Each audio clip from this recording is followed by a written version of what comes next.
Hey, Dusty, did the pirates kidnap you yet? Yo, not yet.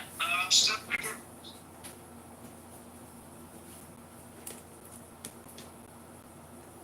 Apparently, I didn't know this, but Miss Points was born at, I don't know, she was just very odd. That found me the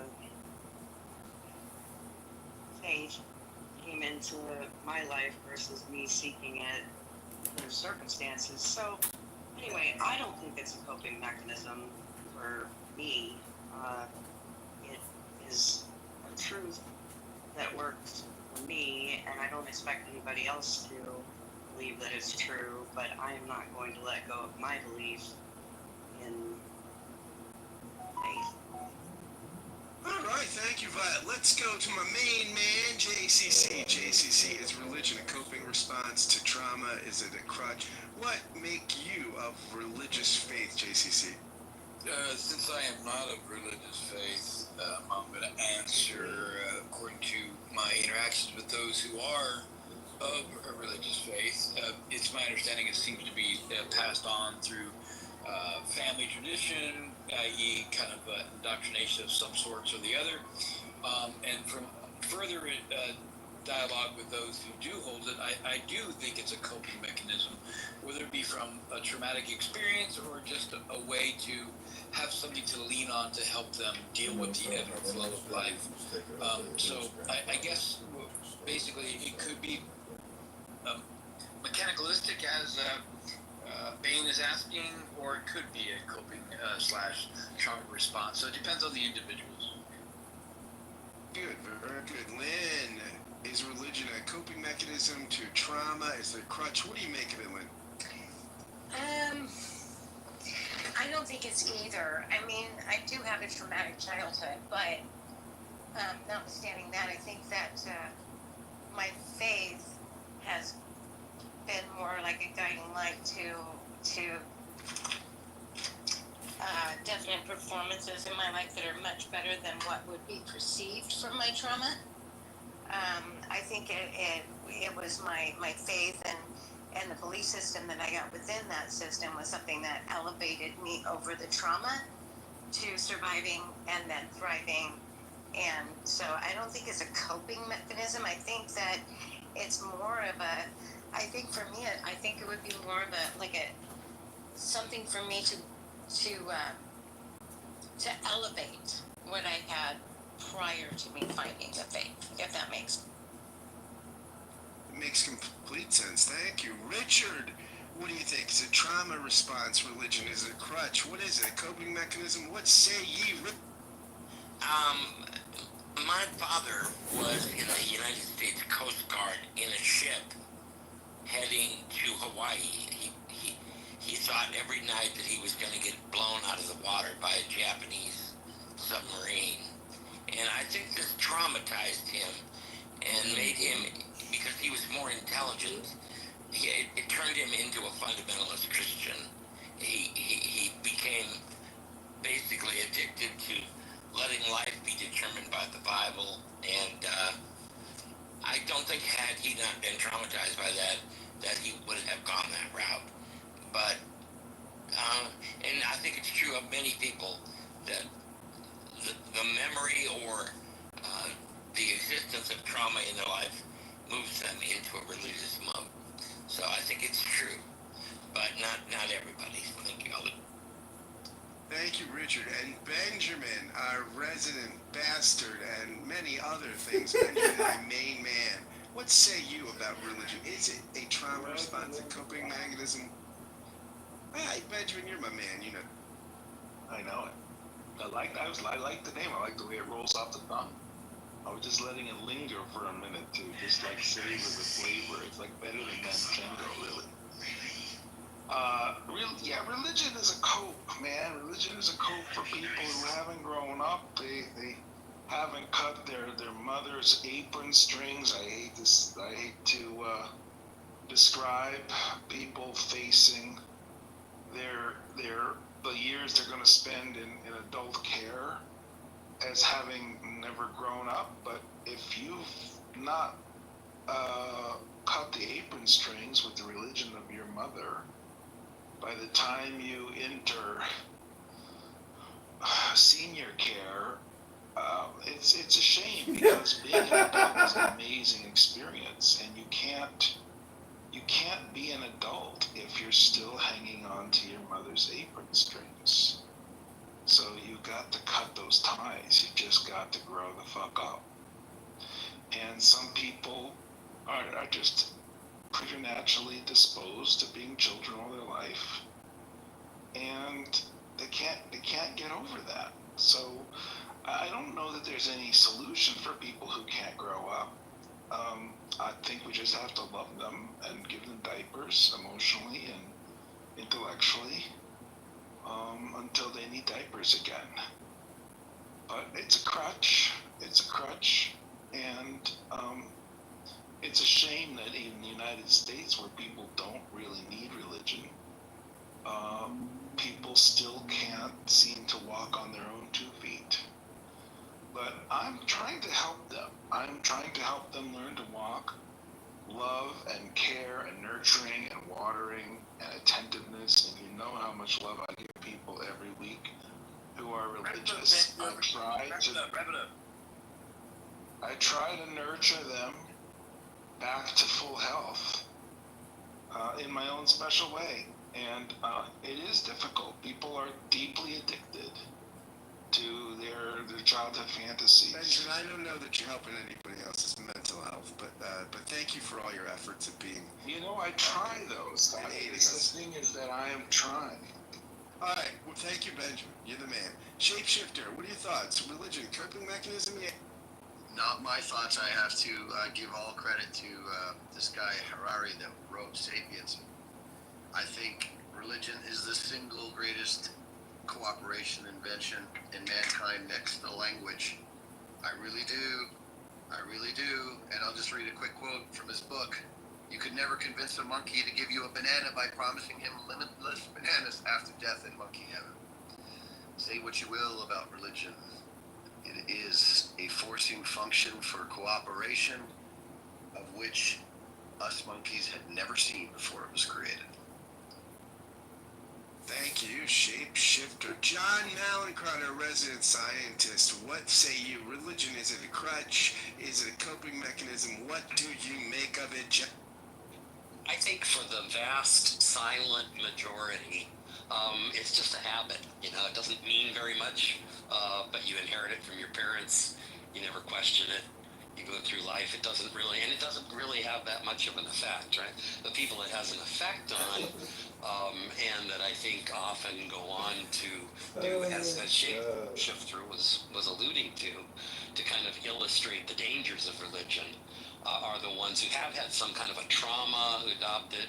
It doesn't always happen this way, but I think the really dangerous people are the people who have become who they are because of religion, and typically they've either weaponized the religion of their parents or come to it through some traumatic event, and it becomes the all-consuming dictates of their life, and it gives us things like Donald Trump.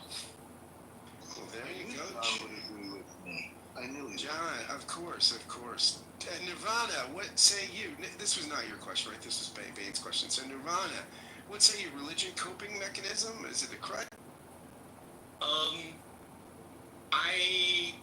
don't really know how to say this, but I think the previous speaker has a really great question. As far as I can tell, is that we human beings seem like spend their life is trying to solve a different question in a different dimension. I think with the self, with the others, with the nature, and the fourth dimension, I think is a superpower, and you can call it a religion, and whether you define how you define is really based upon your culture and upbringings. That's all I can think about it. If I may, and I'm not sure if you guys already talked about this. I think maybe because I'm kind of late into the room, And I was still kind of trying to figure out we'll come back to you. We'll come back to you on that. Okay? We'll come back to you. Uncle Steve, is religion a crutch? Is it a coping mechanism? What make you of religion?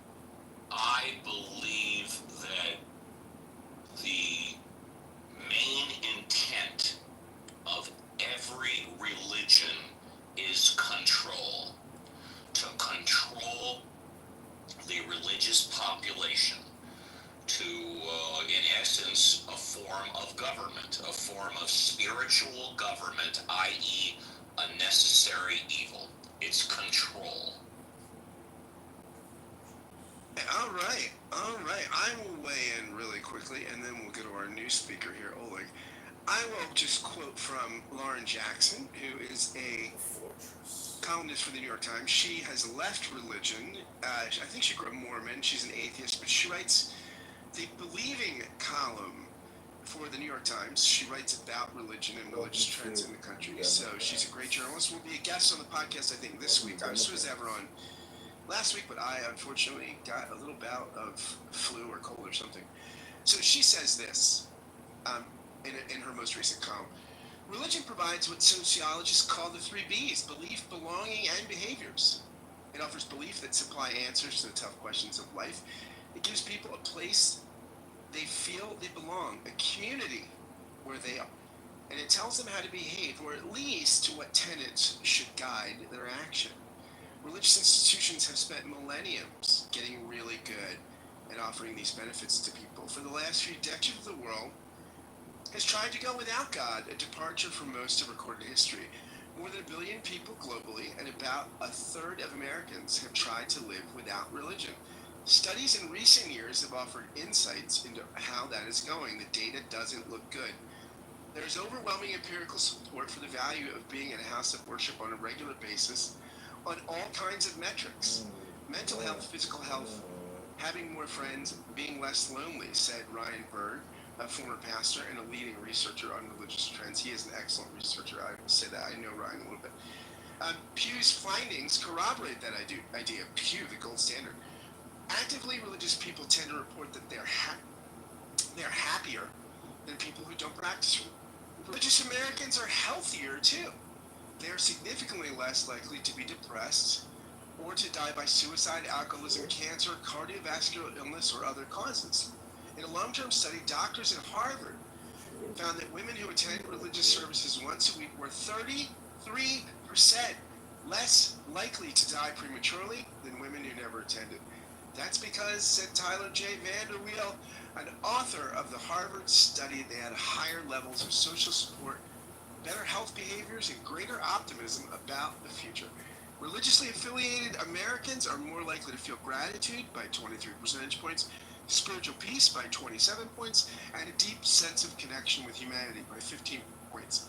Regularly than people without a religious affiliation, researchers found this year. The latter is particularly important. Positive relationships are the single most important predictor of well-being, according to the longest-running study on human happiness in the world. So there you go, just some facts. Of course, those are general trends, so they don't ring true for everybody. But in general, if you want to cope better in this life and live longer, go to church or synagogue. If you want worse outcomes, don't. There you go, just from empirical research. Thank you, and let's.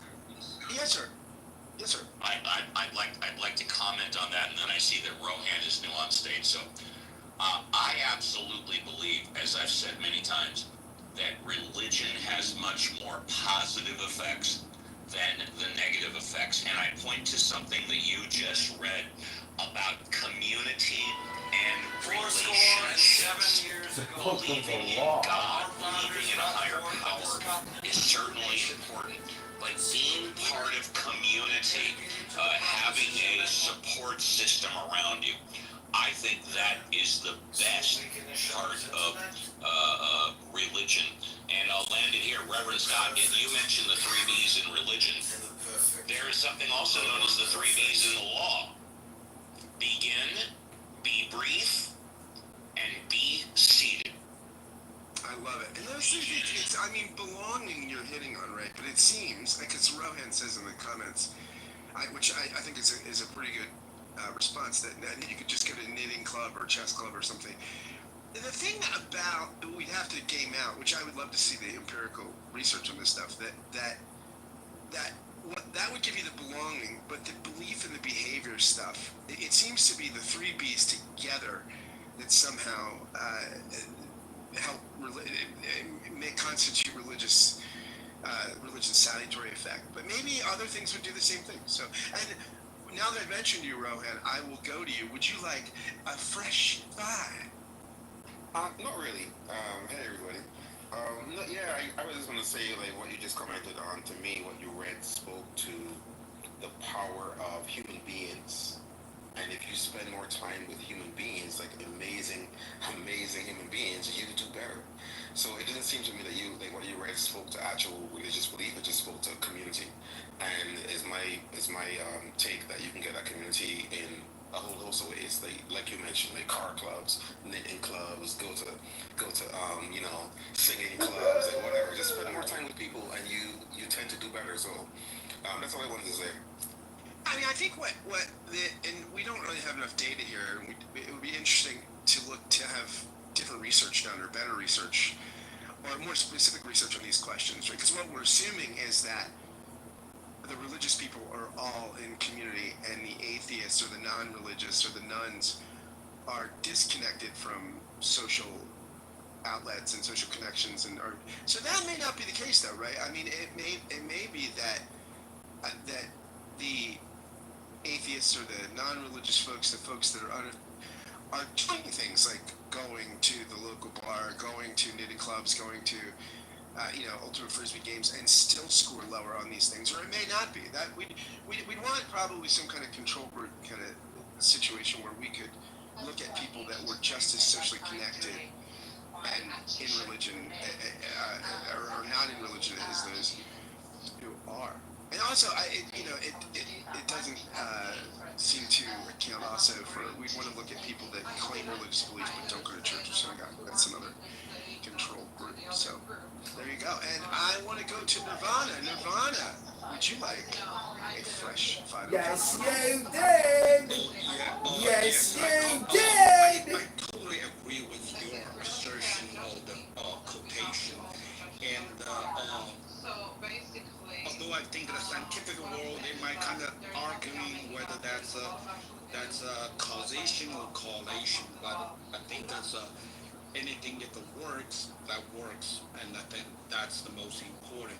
What I want to kind of the switch of topic, maybe you guys already discussed, is trying to ask your opinion or interpretation for the Supreme Court legal opinion or decision, we should say, that last Friday that was, for the birthright, and seemed to me still quite a confusing, especially by trying to understand the implication not only on the birthright itself as well as for the future executive order. And I'm not sure if that guy's talking about. Nirvana, we did talk about that pretty extensively, so I want to say thanks for the question. And you can go, the show is on replays, and if you go back, we had a pretty extensive conversation about it, so I'm not going to rehearse that at this point, but check out the replays because there was some great conversation about it. Welcome to the stage, and would you like a fresh five to talk about whatever's on your mind? Hey, sorry, I'm a little distracted, but I think religion is I think you can explain every religion in its way. I think it's a code for people, but I do believe that the wisdom of the Torah is like the best thing. I've been a teacher for 7 years, and we don't really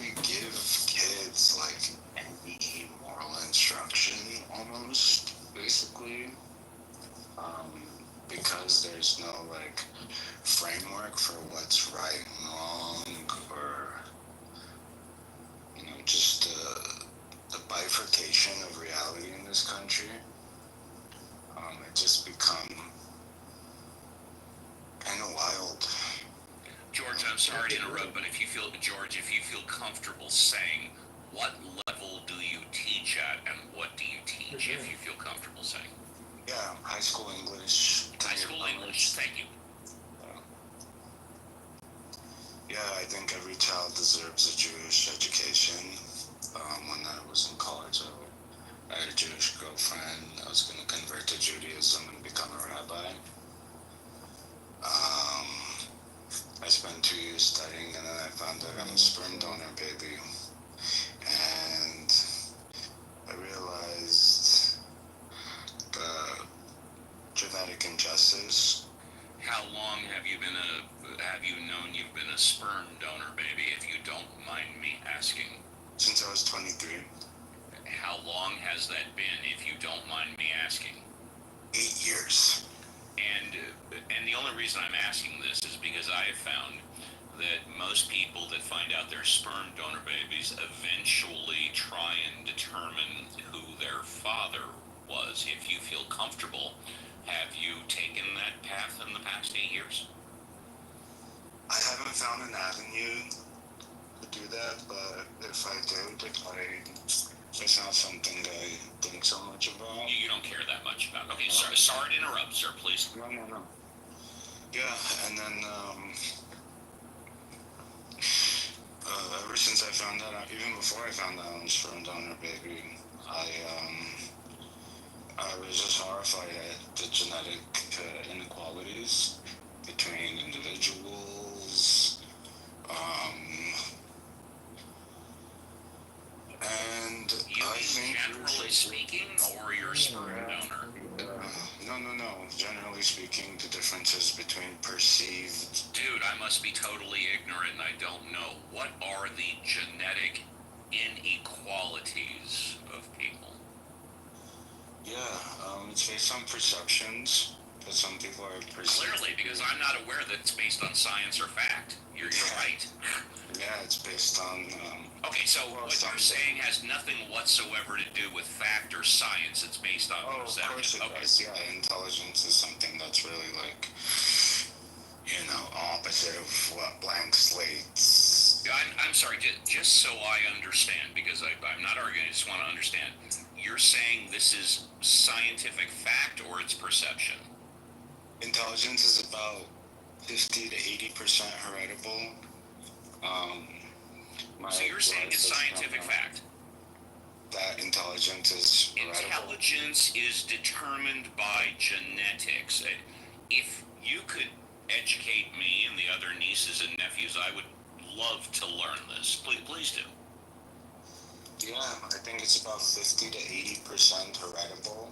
All my life, I've been different from my dad's side of the family, and I've been wondering why that is. I've always been intellectually oriented. So why don't you tell us, generally speaking, which part of the human race genetically is more intelligent than the other part of the human race genetically? I think that individual differences are much more important than.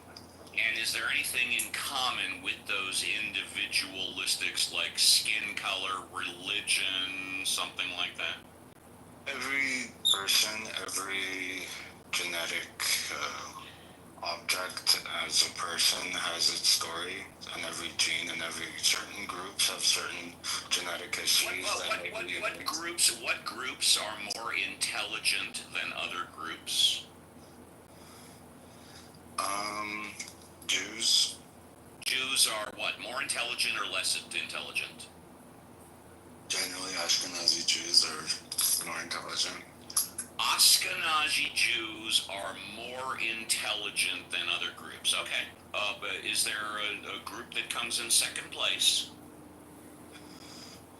Would it be Jews that are not Ashkenazi? I'm just asking.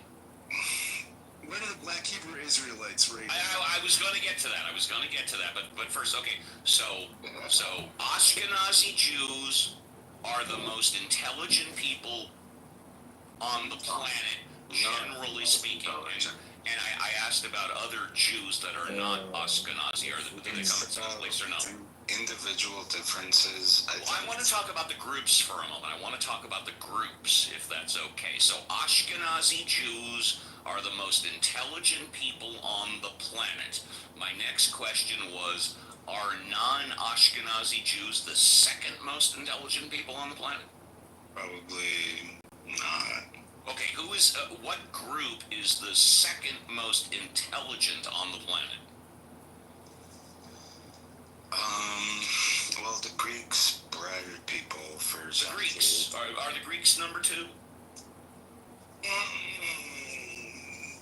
It's more complicated than putting one attribute. It's well, obvious. Well, then what is it? I mean, you're the one that brought up groups. Ashkenazi groups are the number 1 intelligent group on the planet, and then you brought up people born in Greece. Is that correct? Or did I not hear you correctly? Yeah, and they're individuals. Yeah, okay, so people that are born in Greece are the second most intelligent group of people on the planet. Do I understand you correctly?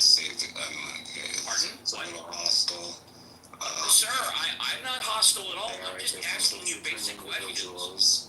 There are different traits that you'll see that...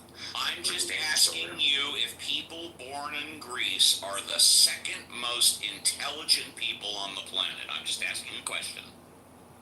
You can say you don't know. People born in Greece, the second most intelligent. Yes, that's the question. Maybe people in Scotland, maybe, I don't know. Oh, okay, so people born in Scotland are the second most intelligent people on the planet. Is that maybe what you're saying? Chinese. Pardon? Maybe the Chinese. Maybe the Chinese. Okay. And this is coming from George, who teaches at the elementary school level. He teaches English. Okay, George, you know what? High school, right? I've asked you enough questions. And by the way, thank you, Reverend Scott, for allowing me to take a break. I come back after the break fully charged. George, it's nothing against you. George, take a minute or two. You can finish up. I'll go on mute. Thank you. Thank you for being comfortable enough to answer those questions. Hey, Steve, Dr. James wants to get a fresh five. Or Dr. James, do you maybe want to ask George some questions, if George is okay with it? I don't want George to seem like he's a witness being grilled. I just figured since he brought up that intelligence is directly related to genetics, I just wanted to clarify for all the nieces and nephews what he's talking about. Ants are not as smart as rats. Excuse me, what? Ants aren't as smart as rats. Smarter people tend to have smarter kids. A-N-T, you mean those little black things on the ground? Ants? Yes. I would like to let you have Scott. You want to let me finish? I would like everyone to finish with this guy, and then I would just like a fresh five. Sassy guy. I want to know where he graduated from university. UCLA. I got a full ride scholarship. I can talk to you in any. All right, very good, George. Why don't you take a minute? Everybody go on mute. I want to hang on. I want to give George 90 seconds to finish up uninterrupted, and then we're going to give him a first class escort to the VIP. Go ahead. Steve, I just want to say this is great radio. Reverend Scott, thank you. George, please, 90 seconds uninterrupted, then the whole show is going to give you... The California education system is really shining. Benjamin, can you hear me, Benjamin? Benjamin, can you hear me? I want George to finish. We're going to give him a standing ovation because, in my humble opinion, y'all, George coming on the show is exactly what this show is about. Go ahead. I've been a teacher for 7 years. Anybody who you tell you're a teacher will tell you, oh my God, I'm so sorry. And it's because of the kids who just don't have it. And you try your best to inspire them to learn, but they just are not as smart. And they will fail their classes in order order to protect themselves from the damage it does to their egos. And it's really disheartening. And I, being the sperm donor baby of a Greek Stanford finance PhD, looking the way I look, having the temperament I have, I just wonder if other people would enjoy the privilege. So if that makes me a bad guy, then I'm the bad guy. I don't think you're a bad guy. What privilege are you referring to? The privileges of perceived genetic quality. Gotcha. Beautiful. Is there anything else you wanted to say, George? Is there anything else I want a Drake world. A Drake world? What is a Drake world? Half black, half Jewish. Half black, half Jewish. All right, George. First standing ovation. That's not. I don't mean everybody. No, George. George, as far as I'm concerned, this has been the best. George, this has been the best 10 minutes of the show. First class escort to the VIP. And Uncle Steve, I just want to say again, your capacity. That was the best transition between me and you I've ever had. I hope you didn't mind, you know.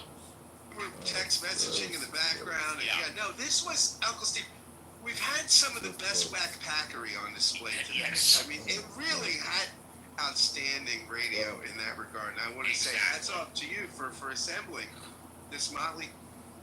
And again, and I never once said George was right or George was wrong. I never, and Dr. James, don't worry, I haven't forgotten about you. I never once said that what George was saying was the smartest thing since sliced bread.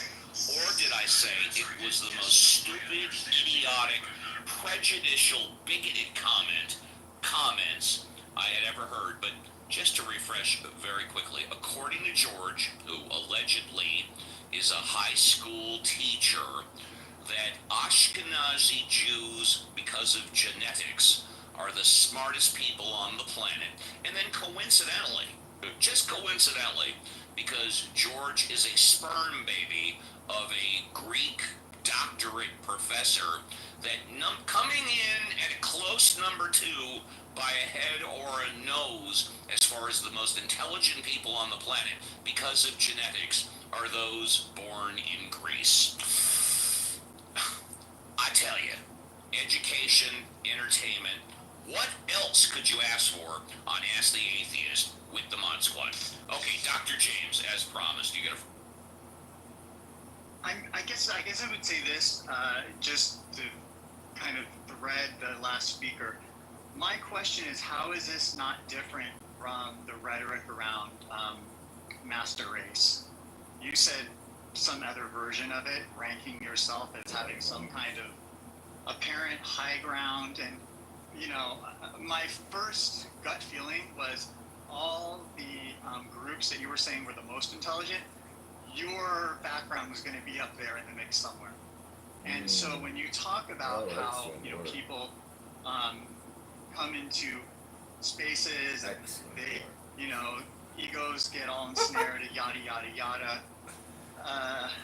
For me personally... Well, he did say Uncle Steve's background was number 1. He did say Ashkenazi Jew, so according to him, I'm number 1. But sorry to interrupt, Dr. Yeah, I know, that's totally fine. That's totally fine. I mean, I just think that's something that, for me, I would be sort of looking inward about it, is why do I feel compelled to come to this space and say that thing that he just said? I mean, I can't answer that for him, and I won't try to, but I would look in the mirror, my friend, and see what you find. So let's see. So one of the headlines I actually forgot about earlier, we don't have time to discuss it, but I'm just going to introduce it, that I thought was really interesting. Did you run out of Post-its, Dr. James? No, I've got them. I'm actually holding them in front of me, but I'm really doing my best to kind of work on my parsimony and you know, hit the notes and move it along, because, you know, I've gotten some feedback from Caleb, you know, that, you know, doesn't like when I bloviate. So here I am trying not to bloviate, and I'm in the midst of bloviating. So let me get back to my point. So this Denmark, this is really interesting. Denmark has proposed a law that your likeness, your voice, and your body is copyrightable material, and this would be a sweeping shift in, I believe, IP law in terms of, kind of cutting edge changing where this is not something in the U.S. that's protected. And my question about this was essentially, if this law gets passed, will it serve as there's a word that the lawyers will know when you look back to a law that's happened, precedent. Will this set precedent for a domino effect, and will this impact any kind of international treaty laws around copyright and intellectual property? Essentially they're trying to protect people against deep fakes and things like that. And I don't really feel the need to debate someone on what makes intelligence. I do intelligence testing. It's a construct. It's been helpful and it's been used against people of different ethnicities. It's at times been shown to have